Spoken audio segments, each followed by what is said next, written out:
안녕하세요. 뻔뻔한 목독바입니다. 구독과 좋아요, 알림 설정, 회원가입 부탁드리겠습니다. 부동산 부실의 아이콘이라 할 수 있는 중국, 난리가 났죠. 블룸버그 통신 등에 따르면 무디스가 중국 2위 부동산이라는 덩치를 가진 왕커, 이름도 왕커야 왕커, 완전 크네 정말. 중국에서 2위 정도에 해당하는 자산 규모를 가졌으니까 여기는 헝다나 미국의 위안에 뒤지지 않는 이 덩치를 가지고 있다 해도 과언이 아니죠. 근데 최근에 무디스가 신용등급을 투자 부적격으로 강등하는 엄청난 오펜스를 가했습니다. 국제신용평가사가 이 정도 칼날을 가지고 신용등급을 잘라낸다는 건 중국 입장으로서도 참 난감할 수밖에 없는 상황이라 볼 수 있고, 일단 왕커가 디폴트 상황은 아닙니다. 채무 불이행 상태에 빠지지는 않았지만 앞으로 지켜보겠다는 경고장을 받은 거고, 일단 기업에 대해서 투자 부적격이라는 꼬리표를 달아버리면 이거 그때부터 자금 회전에 무리가 가지 않겠습니까? 그 누가 여기에 성큼성큼 걸어 들어가서 투자를 감행하겠습니까? 당연히 이렇게 신용등급이 강등이 되면 손절각이 나오는 수밖에 없고, 무디스가 더욱 주리를 트는 게 뭐냐면 왕커에 대해서 추가 하향도 검토하고 있다는 거. 일단 향후 12개월 내 신용지표, 재정 유연성, 그리고 유동성 완충 장치가 많이 약화될 거라는 전망이 지배적이기 때문에 자금 조달 접근성이 훅 떨어진다는 평가를 내놓았다는 얘기죠. 요즘 국제 신용평가사들이 그냥 날로 먹지 않는 게 정말 그 나라 뼛속까지 알 정도로 재정 상태에 대해서 훤히 꿰뚫어 보고 있다는 사실이죠. 이거 자금 조달 접근성이라는 말 나오니까 도둑이 제발 저린다고 당장 한국 부동산 PF 문제가 그냥 뒤통수를 치듯이 때리고 나오는 건데, 일단 새마을금고가 이번 달에 200억 이상 공동대출, 그러니까 아파트 집단대출도 포함이 되는데 취급을 금지시켜버렸습니다. 그냥 대출이 중단이 된 건데 꼭 중앙의 심사를 거치는 단계를 밟도록 하는 아주 강도 높은 대책도 나왔습니다. 한마디로 행안부에서 나온 여신 강화 대책인데 대출을 막아버리는 강도 높은 자구책이 될 수도 있는 거죠. 그만큼 이금융권에 대한 불안감 해소를 위한 테러 구축인데, 무디스도 얼마 전에 국내 은행 시스템의 신용등급 전망을 일제히 하향하는 이례적인 일들을 단행을 했었죠. 조금은 고개를 갸우뚱할 수밖에 없는 게, 그동안 국내 시중은행 신용등급에 대해서 일절 이런 방구도 하지 않았었는데, 이 무디스가 한국 시중은행에 대해서 신용등급 전망을 부정적으로 하향 조정한 것도 뭔가 좀 쎄한 느낌이 드는 부분이 있습니다. 은행들 면면을 들여다보면 대체로 국내 5대 은행도 포함이 되고 있고, 신한, 우리, 국민, 농협, 하나 등등등 19개사가 무더기로 부정적인 평가를 받았다는 얘기입니다. 무디스가 포인트를 둔 건 바로 은행의 순이자 마진, 이게 악화가 된다는 건데, 그 이후로 한국 산업 전반이 수출 회복이 더디고 일단 민간 개인 소비 여력이 감소가 되면서 고금리에 대한 부담이 높은 상황을 콕 집어서 얘기를 했다는 얘기죠. 정말 무섭지 않습니까? 이렇게 세계 금융 시스템이라는 게 그냥 하이패스처럼 뚫려 있습니다. 뚫려 있어. 그냥 한국의 가장 아킬레스건과 같은 것을 다 알고 있다는 얘기죠. 지금 중국 부동산 2위 그룹이 강등되는, 신용적으로 아주 쪽팔리는 하향 조정이 되고 있는 상황에서 국내 은행까지도 고금리 상황에서 과도한 빚 문제 때문에 천문학적인 가계부채로 점철되고 있는 한국의 전형적인 이 빚 문제는 정말 인터내셔널한 국제 문제로 부각이 되고 있는 거고, 이게 그냥 지나칠 수 없는 건 중국 자본이라는 건 어마무시한 규모로 부실을 메울 정도의 자본력이 바탕으로 깔려 있잖아요. 한국과 비슷한 부동산 부실을 떠안고 있더라도 중국은 버틸 여력이라도 있는 상황인데도 이렇게 디플레고 경제가 기울어져 가고 있고 세계 신용평가사에서조차 손절하고 나서고 있는 상황인데 우리는 아무것도 없어. 솔직히 1800조에 달하는 가계빚을 떠안을 만한 이 자본력이 중국과 비교하자면 그냥 거의 맨 땅에 헤딩을 해야 할 수준이라, 무디스 같은 곳이 다른 곳이 아닌 바로 시중은행에 대한 신용 강등이라는 이 경고성 움직임을 보이고 있다는 것. 그러니까 늘 한국 안보가 위협이 되면 곧 전쟁이 날 것 같이 호들갑들인데, 이거 어디까지나 우리의 관점이라는 얘기죠. 호들갑. 전쟁이 일어난다고 난리야. 그냥 일상은 이어지고 있는데, 그러나 한국을 떠나서 보면 그냥 바로 터질 수도 있을 것 같은 안보 위협 상황으로도 비춰지는 것 같이, 지금 금융 건전성에 대한 위기는 국내에서는 워낙 잡초들이 많이 자라 있어서 본질을 바라보지 못하게 되는 경우가 있다는 거죠.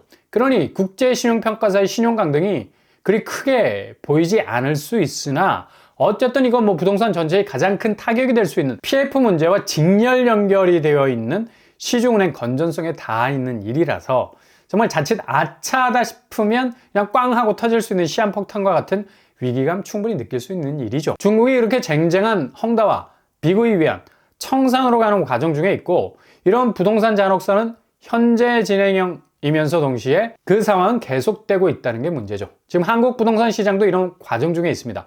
다만 헝다와 비구이 위안 같은 대표적인 공룡 같은 부동산 업체가 없어서 한국은 표가 안 나는 거지, 이런 상황은 실제 부동산 투자처, 그러니까 실제로 부동산 쪽으로 자금이 몰려들었던 곳의 황폐화, 거의 뭐 폭탄을 맞고 있는 상황만 봐도 답이 딱 나옵니다. 특히 지식산업센터, 요즘에 뭐 거의 직격탄 맞고 있죠.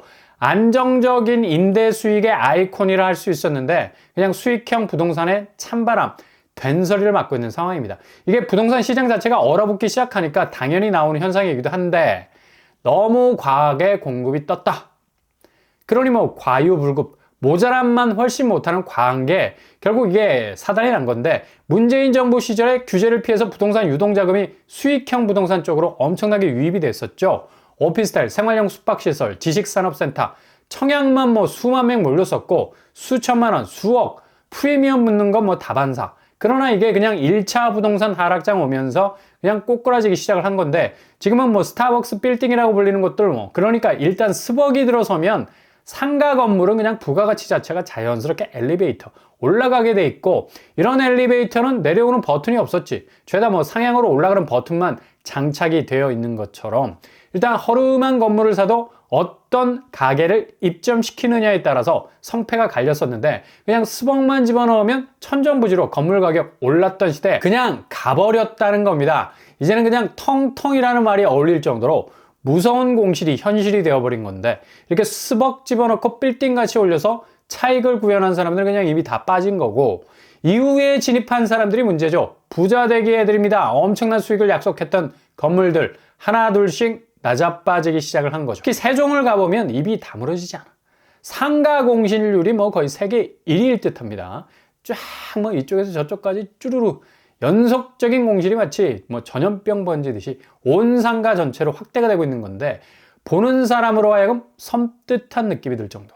여기 뭐 상가 분양 받은 사람들은 그냥 죽어나가는 거죠. 세종은 특히 상가 공실률이 전국 1위이기도 한데, 막상 뭐 현장을 방문해 보면 이게 얼마나 심각하냐면, 전체 건물은 무진장 큰데 안에 입점된 가게들이 뭐 거의 생존의 위협을 받을 정도고, 하나 둘 뭐 개중에는 선방을 하는 곳들도 있지만 죄다 그냥 다 죽어있는, 아니 그냥 싹 죽어버린 처참한 상가 공실률과 마주대하게 됩니다. 이렇게 세종이 박살이 나고 있는 상황인데도 그동안 뭐 세종 아파트 유령 상가를 등에 업고도 아파트 값이 뭐 일취월장 쭉쭉 뻗어나가기도 했었죠. 근데 최근에 아파트 값이 거의 벼랑에 떨어질 정도로 추락의 가도를 달리고 있는데, 정말 하락세는 무서울 정도입니다. 세종은 그냥 해 떨어지면 유령 도시야. 아무도 안 다니고 아무런 사람의 동선이 느껴지지 않는 것. 이러니 뭐 무슨 장사가 되겠냐고. 공무원들 다 빠져나가면 그냥 텅 비어버린 소라 껍데기 같은 도시에서, 아니 뭐 서울도 지금 상가 공실률 때문에 미칠 지경인데, 이렇게 기본적으로 사람 동선이 없는 곳에서 무슨 장사가 돼? 여기 분양받은 사람들 거의 뭐 경매로 넘어가는 분양 건물들 보면서 땅을 치게 될 겁니다. 그리고 이런 심각한 상가를 누가 또 낙찰받겠습니까? 지금 뭐 미국 상업용 부동산 문제가 남의 일이 아니란 얘기죠. 미국은 이렇게 장사가 기본적으로 안 돼서 내수가 박살이 난 그 베이스를 기본으로 하는 상업용 부동산 부실이 아니라는 얘기죠. 차원이 달라. 일단 대기업이 오피스, 그러니까 오프라인 근무를 원치 않고 있어서 굳이 뭐 비용 지출해가면서 사무실 열지 않겠다는 거지. 재택근무가 이미 일상화되어 있기 때문에 빌딩 자체의 공실이 한국의 무너진 상업용 공실과는 차원이 다릅니다. 그러니 미국을 애써 걱정할 이유가 없다는 얘기야. 연예인 걱정해 주는 것과 똑같은 거지. 미국은 기본적으로 사무실 임대차 공실률이 크다는 얘기인데, 지금 한국 공실화는 거의 경기 침체와 직결이 되어 있는 부분이 커서 더욱 심각해질 수 있는 여지가 많다는 얘기입니다. 이게 지금 수출은 조금씩 호조를 보이는데 14% 정도 늘어가는 추세죠. 근데 내수는 뭐 엄청나게 둔화되고 있는 상황이 지속이 되고 있다는 게 제일 큰 문제입니다. 소비 둔화가 예상보다 오래 가고 있다. 이거 왜 이럴까?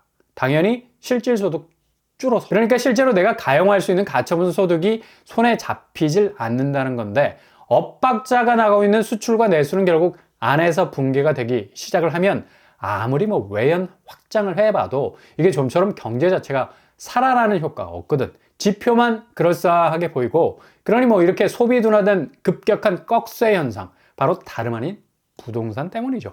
이자 비용. 그러니까 고금리에 포위가 되어 있으니까 그동안 집을 사기 위해서 아니면 전세 대출로도 여러 방면에서 대출 걸고 또 걸고 했던 가계부채에 대한 부메랑, 그렇게 빌려간 돈은 사람을 가만히 놔두지 않죠. 그냥 이자라는 날카로운 이빨을 드러내면서 하이에나처럼 차주들을 위협하고 있는데, 누가 과감한 소비에 나설 수 있겠습니까? 식품 소비까지 줄이는, 생존을 위해 살아야 하는 저소득층이 늘어가고 있는 상황이라는 얘기입니다. 그러니 부동산 부채가 얼마나 삶의 질을 저하시키는지 모릅니다. 기본적으로 먹고 싶은 것도 선택지를 정해서 먹어야 되니까. 그러니 내수가 어떻게 살겠으며, 수출은 지표가 좋은데 서민들 호주머니 얇아지고, 그렇게 집에 집착했던 세월은 죄다 이자 갚는 미래를 열어 젖힌 거고, 집값이라도 올라주면 몰라도 그냥 뭐 족족 쓰러지고 있는 상황이니 위기감 느낄 수밖에 없는 거죠. 이게 빚 때문에 기본권이 위협받는다는 것 자체가 정말 어려운 상황이라는 얘기입니다. 결국 그렇게 지켜내려던 집도 그냥 경매로 날아가 버리는 극단적 상황까지 오고 있죠. 전국 신규 경매 신청 건수가 10,000건을 돌파. 월별 기준으로 10년 6개월 만에 최고치를 찍고 있습니다. 이거 정말 경매로 넘어오는 집들이 이렇게 증가폭을 보인다는 건 그만큼 현장에서는 빚 때문에 거의 뭐 사단이 난 거라 볼 수 있고, 단지 내수 경기 침체 원인으로 보기에도 개인 디폴트 현상이 이렇게 폭주하는 걸로 보이는 경매 지표인데, 결국 대출이자 견디지 못한 집주인들 매물을 경매에 내놓을 수밖에 없는 극단적인 상황에까지 몰리게 되고, 이걸 뭐 누가 빨리 주워가야 하는데 유찰은 거듭돼서 집값은 더 떨어지게 되고, 경매 물건은 어제, 엊그제 그 물건 그대로 발밑에 쌓여 있으니까 경매가 뭐 터지기 일보 직전에 있는 이야기입니다. 정말 한국 부동산 시장이 이렇게 막장까지 왔나 싶을 정도로 다음 달 돼서는 거의 뭐 아비규환 상황이 올 수 있을 정도. 이 위기를 잘 관리하지 못하면 정말 심각한 사태가 터질 수도 있다는 얘기죠. 그런데도 이 와중에 뭐 동탄 광역교통망 개통 갭 투자 꿈틀거린다 소식도 들리고 있고, 정말 춘추전국시대다. 춘추전국시대 갭 투가 되겠냐고요. 이미 pompu질 열심히 해서 치켜올린 집값 받고 튄 선수들이 있는데 지금에서야 진입한다고? 이거 다 그냥 뭐 갭투들의 허황된 꿈이고, 동탄역 벗어나면 그 주변 집값은 아슬아슬한 상황이죠. 그러니 이 상황에도 투기 세력들이 틈새를 노린다는 것도 기가 막힌 일인데, 지금 경기권이 동탄 롯데가 22억 찍었다고 난리 부르스를 추고 있는데, 딱 한 건 거래가지고 이렇게들 뭐 분위기 띄우고 있는 거고요. 아니 지금 서울 강남 쪽은 거의 곡소리가 나는데 어떻게 경기권이 신고가로 크리스마스 트리 장식하겠냐고. 다 신기루지. 일시 대책 통해서 재건축 단지들 안전진단 없이 새 아파트로 업그레이드 될 수 있는 길은 열었지만, 지금 분담금이 가구당 10억씩 쏟아져 나오고 있는 마당에 강남도 백기 들 수밖에 없죠. 조합원 로또 맞았다는 소리 호랑이 담배 피던 시절로 끝났고, 서울의 봄, 그러니까 정비사업한 서울 신축은 로또라는 말은 그냥 끝났습니다. 자산시장의 가치가 더 이상 업그레이드를 통한 신축의 가치로 두세 배 뻥튀기를 했던 시절 옛말이라는 얘기죠. 근데 동탄 신축이 광역교통망 호재 있고 20억 넘게 달린다는 말, 그냥 뭐 신데렐라를 꿈꾸는 부동산 뽐뿌질의 한 단면이라 볼 수도 있겠습니다. 지금 아주 뭐 부동산이 다음 달로 넘어가면서 사방에서 터져나올 엄중한 시기인 것만은 분명해 보입니다.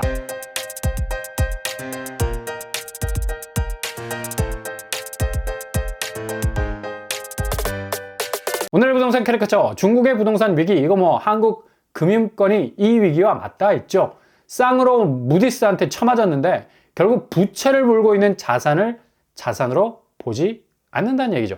건전성의 옐로우 카드를 내민 건데, 앞으로 한국 부동산 시장은 집값의 대변화 속에 있게 될 것으로 전망이 되네요. 오늘도 응원합니다. 여러분의 길이 꽃길만 되실 수 있기를 바랍니다. 이상 로방그라 복독방을 마치겠습니다. 구독과 좋아요 부탁드립니다. 감사합니다.